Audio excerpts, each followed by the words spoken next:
The following is a special video presentation of the Hennepin County Library.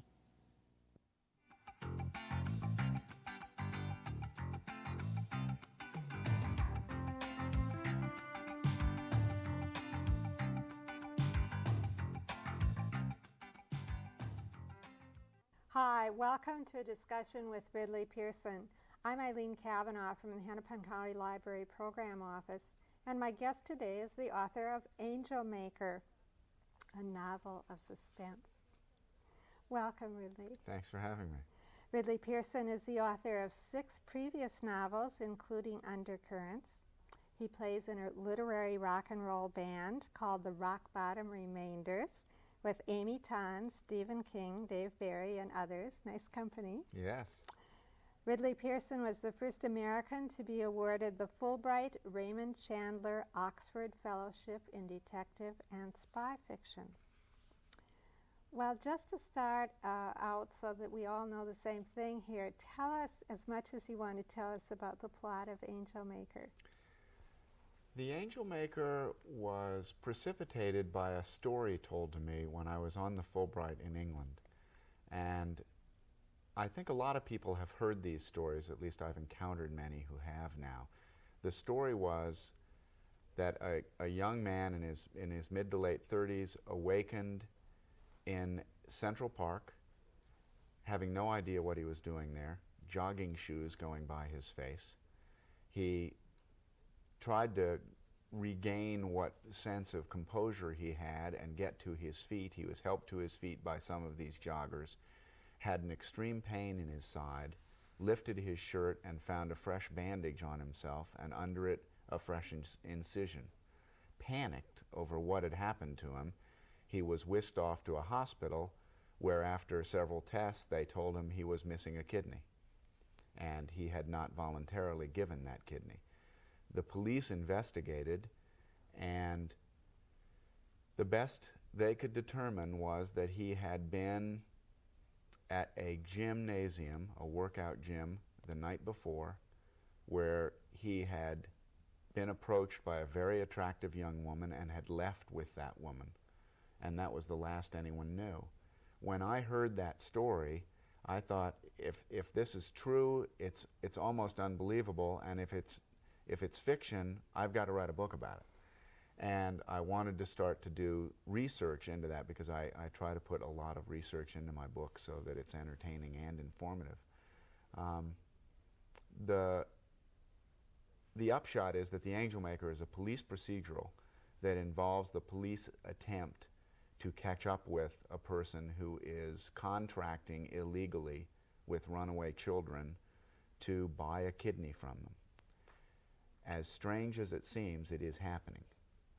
And indeed, there was a case in Argentina, was yes. there not, with the homeless youth?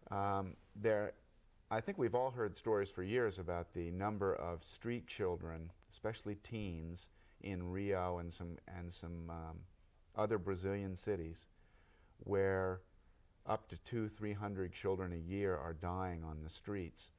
About 12 months ago, a medical examiner there came forward and said that up to half of those killings were done surgically, not savagely, with the implication being that the children were being used as, quote, living organ banks, where they were being abducted, sequestered off to a place, and at the right moment their organs were being taken and the children killed and then dumped back out on the street.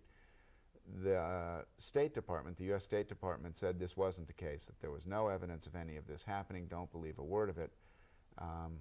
And then, to no one's real surprise, the police in Argentina discovered an 11-year-old boy, alive, conscious, who had been dumped on the street. He had a fresh incision on him, just as in this urban myth I heard told.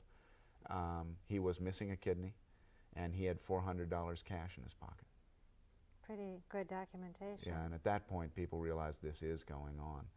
While I was in England, having heard this, what I thought perhaps was nothing more than an urban myth, within weeks of hearing that story, 3 very well-respected doctors in the London area were arrested and actually stripped of their medical a medical profession, for having flown 4 Turkish men into London. They paid for them to fly in. They paid them $4,000 each for their spare kidney, and they flew them back out to Turkey. One of these 4 men turned them in because he felt he was going to get $6,000 and that he'd been gypped. The doctors were essentially busted, arrested, and they went on trial while I was there, and they were acquitted because the jury said there's no law against this. The Parliament just went up in arms when they realized there were no laws against this. While they were in the process of enacting some laws, a West German baron came into the London area, purchased mailing lists from banks of bankrupt individuals, and actually had the nerve to do a mass mailing to bankrupt individuals saying, did you realize that in your body is $15,000 to $40,000 that you can part with, and if you'll come down and sign some forms, I can arrange this for you. Without ever knowing what this might mean to their health. Yes, but you know, ostensibly you don't need the extra kidney. And that's what his point was, and he was willing to act as a broker. The result was the Parliament passed laws very quickly, and he was shut down.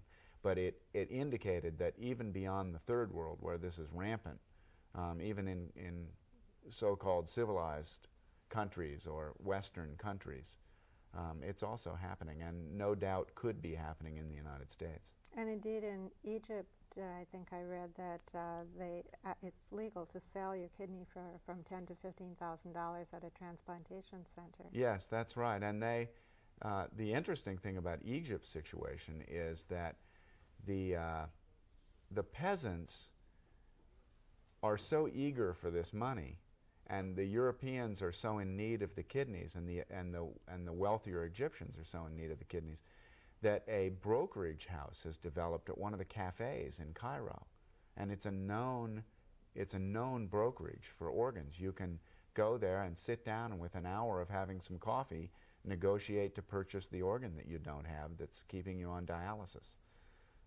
The reason it's so rampant, they say, in the Third World countries, which the ones where they know these black markets are occurring are Brazil, Argentina, Egypt, India, the Philippines, Pakistan, is because these countries have little or no dialysis treatment.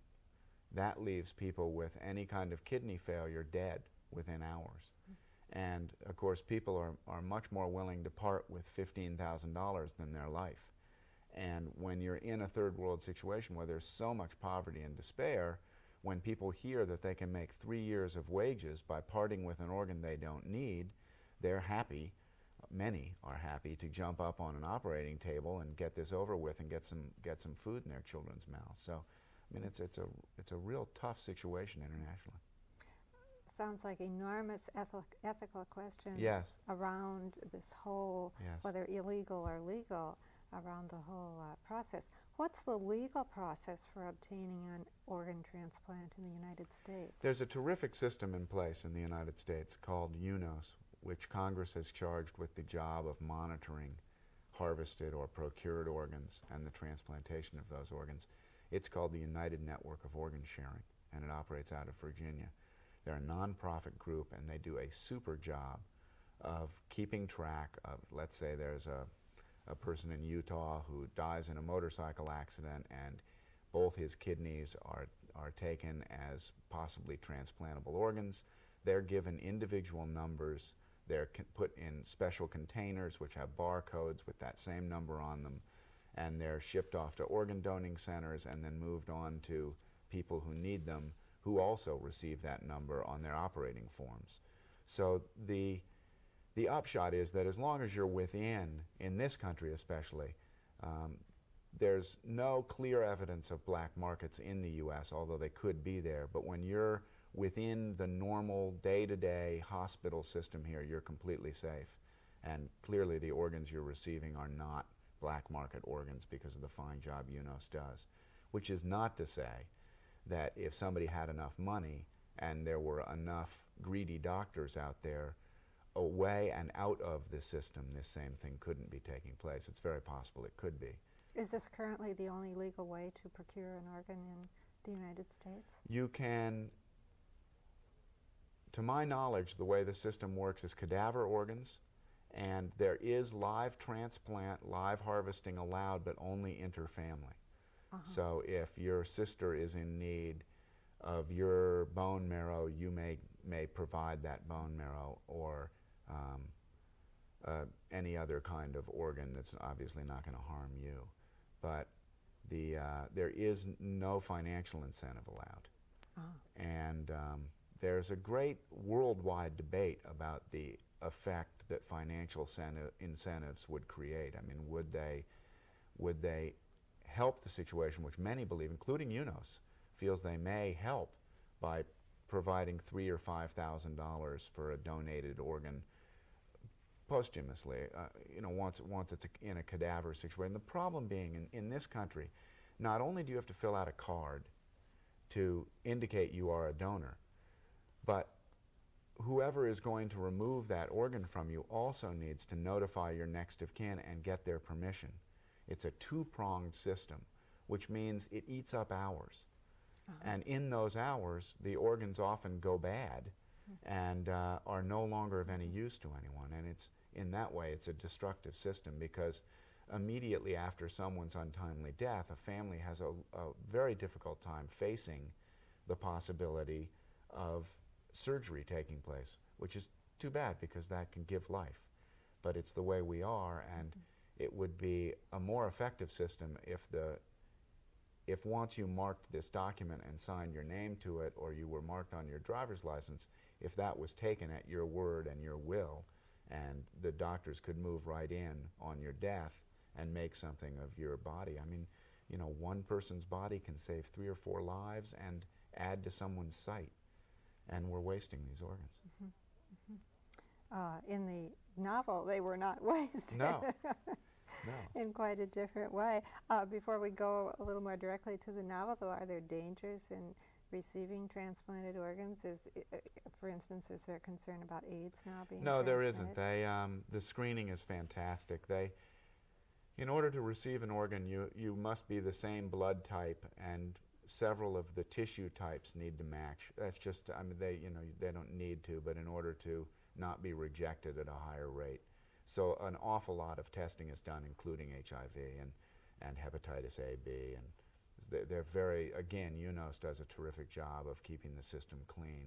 There was trouble in the mid-'80s. Some people have now contracted AIDS, but that's long since passed now that we have the good tests. There was a newspaper article, again, telling about a Milwaukee politician who proposed that they use the organs from welfare recipients, whether they gave their permission or not, as sort of parcel return for the money they had received as welfare recipients, which I think points out the enormous ethical questions that can arise that one might not think of. Yes, surrounding. The situation is somewhat desperate. There were 13,000 kidneys needed in this country alone in 1988. That number rose to 30,000 in 1992. The supply stayed the same, right around 9,000 kidneys a year. So now we face 21,000 people being added to the list each year. And that makes the list longer and longer and longer. And the longer the lists and the more time people have to stay on dialysis, the greater the chance that they'll seek some other way to solve this problem. If the system can't provide it, they'll go outside the system. And that's what happens in The Angel Maker, is a sort of strange veterinarian who was trained as a physician, as a surgeon, has decided that he can help societies in the third world and make some money on the side and get street children, get some cash in their pocket, all through this system. And he doesn't try to go within the UNOS system. He ships these things overseas now that there are air express systems that can move things so quickly. A kidney properly preserved can last up to 60 hours. And it could be in Argentina, in theory, in 8 or 9 hours, and they'd still have over a day and a half to match it and get it into someone. Actually, Elton Tegg, I believe, who is the veterinarian in the novel, raises an interesting ethical question, too, because on one level you see that he thinks that he's doing something for society, and it kind of parallels. He actually gives all the money that he realizes through these procedures to local charities through his wife. Yes, that's right. So he has a realistic view, in a sense, that he's doing something on two levels for charity, and yet, as the reader, you say, "Wait a minute." Right, and he makes a few mistakes and hurts a few people by accident, and that starts sending him over the top. And at one point, he debates the fishes and loaves angle, which is that if I kill one individual to get her heart, which is really the thrust of the book, the police trying to stop him before he does this, it occurs to him that if he can harvest 2 kidneys, a couple corneas, a lung, a liver, is it wrong to kill the one person if he saves the lives of 5 others? And of course he's wrong, but hopefully the reader starts to see that through a twisted prism, one can almost justify this kind of thing. Yes, it's sort of you can justify anything if you work hard enough. Yes, if it's distorted well enough. But I think it was fascinating to realize he really wasn't making any money off of it, and that he was giving it all away, even though he was sort of feeding into his wife's ego. Yes, he likes to think he's doing good. This book is not for the faint-hearted. In fact, it's been compared to Silence of the Lambs by Thomas Harris. Was that flattering? I take that as flattering, although I think that immediately puts a different image. Silence of the Lambs was about skinning women, and this is way, way away from that. This is basically a kidnapping story and the police trying to catch up with this somewhat crazed veterinarian. It is not blood and gutsy, which I don't care to read or see.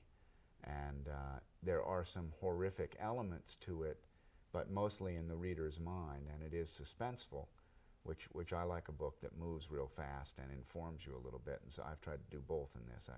I hope that you turn the pages quickly and it learn a drove little me something. crazy, absolutely crazy.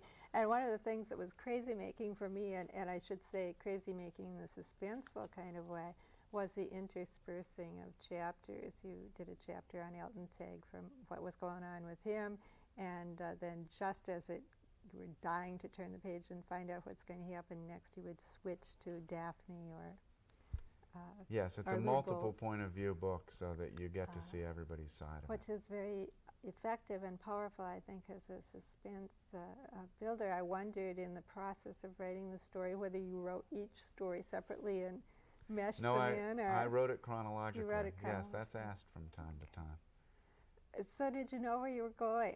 It would seem, looking at it from the writer's point of view, I thought, gosh, that's hard if you're going from one chapter to the other.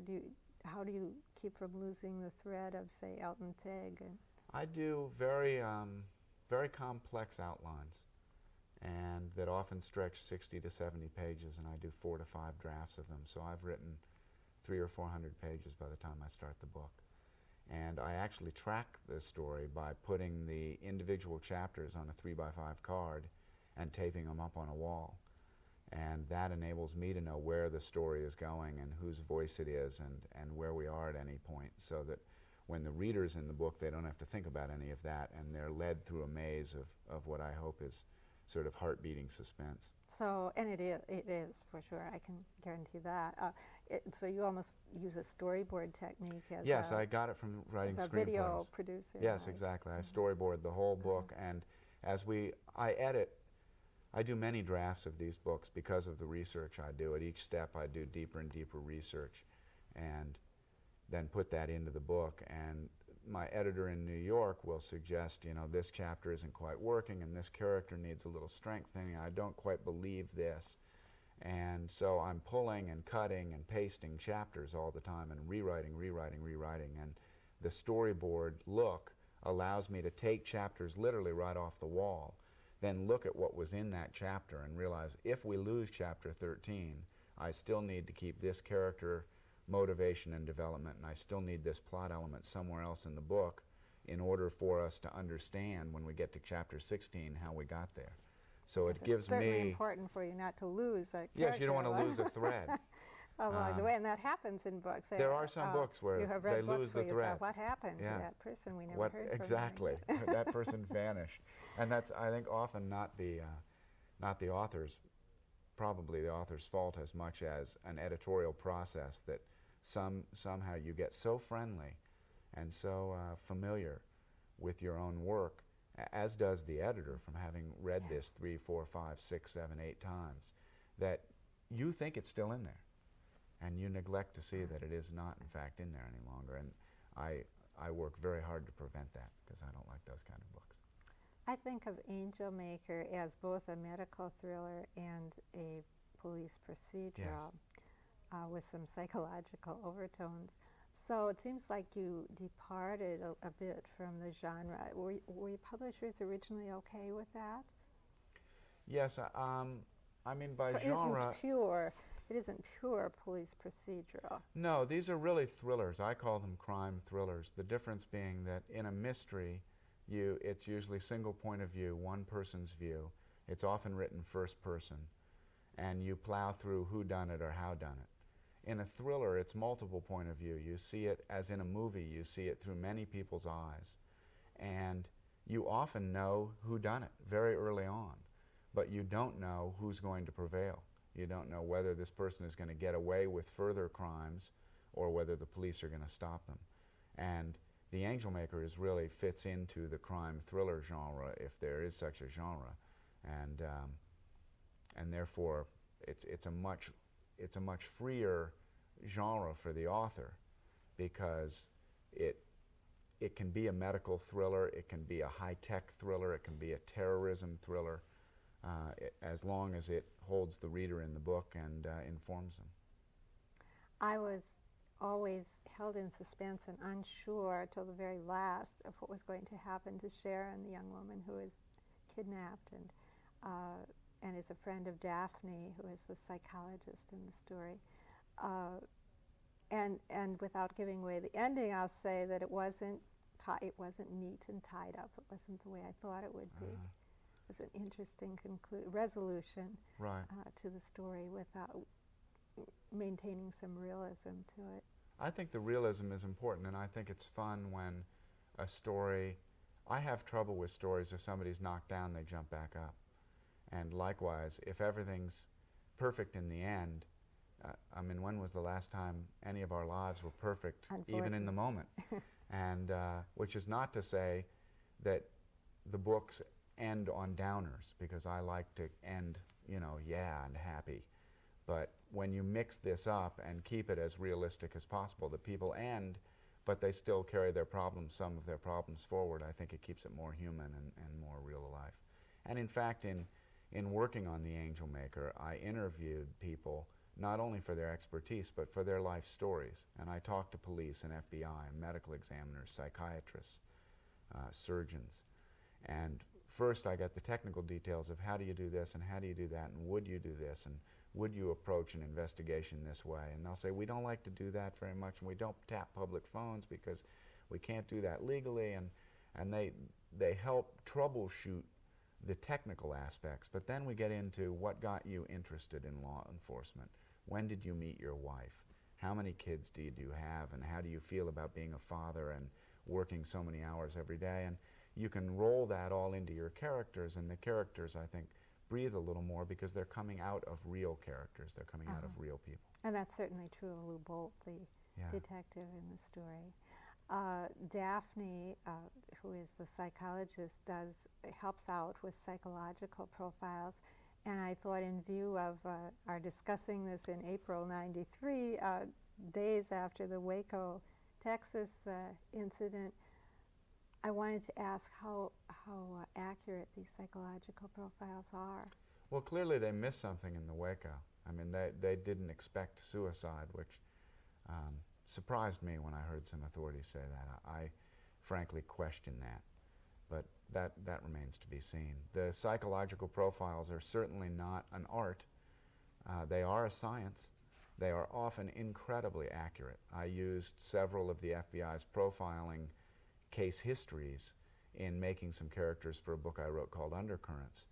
And one of them is quoted in the book, where the FBI had said to local authorities, this person will live within a 1-mile radius of this point, and they drew a point on the map, and he will be wearing a double-breasted suit.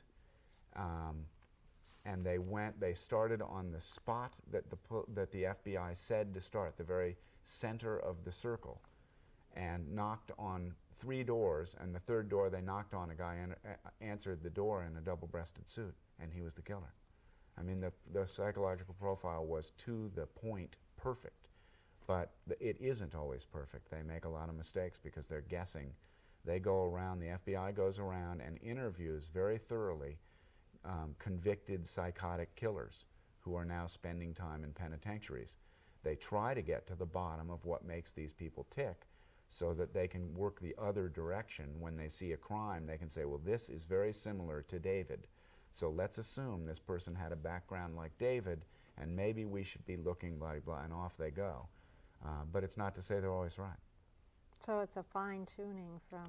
Yes, and from each case that step of the happens, way. they learn more. You have a writing retreat and home in Sun Valley, Idaho. Yes. How do relatively violent stories come out of such a peaceful setting? I think that peaceful settings give me a chance. The quiet helps me get more out of every day. I get up very early. I get up at 5 o'clock in the morning, and I'm writing by 5:30. And I write from 5 to 11 in the morning. And then I work on some business aspects of writing until about 2 with some assistance, and then I go back to outlining and editing what I've done that day and work until about 6. But the Idaho environment is so quiet and peaceful that I think I maximize those hours. Not only that, but when you're in such a remote, isolated, pleasant area, you don't have any of those, you have very few of those sort of self-defense mechanisms that we all carry with us in an urban environment, where we're kind of looking over our shoulders from time to time. We're remembering, did I lock the car? Are the keys in my pocket? Did I button the pocket that my wallet's in? You're thinking about all those thoughts, and I don't need to think about a lot of that, so I can devote more of my crazy mind to writing. As to why I craft the stories I do, whether I was writing from Sing Sing, an airport in Minneapolis, or my home in Idaho, I like highly charged police books. And I mean, I grew up loving John D. MacDonald and authors like that. I love Ken Follett's work. And because of what I like, I have so many stories that I will never get around to telling because it takes 1.5 years or 2 years to write each of these books. But I'm never at a lack of what I hope are fun and interesting, challenging stories. But the quiet Idaho, I think, helps me get to those stories more quickly and more easily. Well, we've run out of quiet time. Thank you Thanks for for being having with me. us. And the book is wonderful to read it. Angel Maker by Ridley Pearson.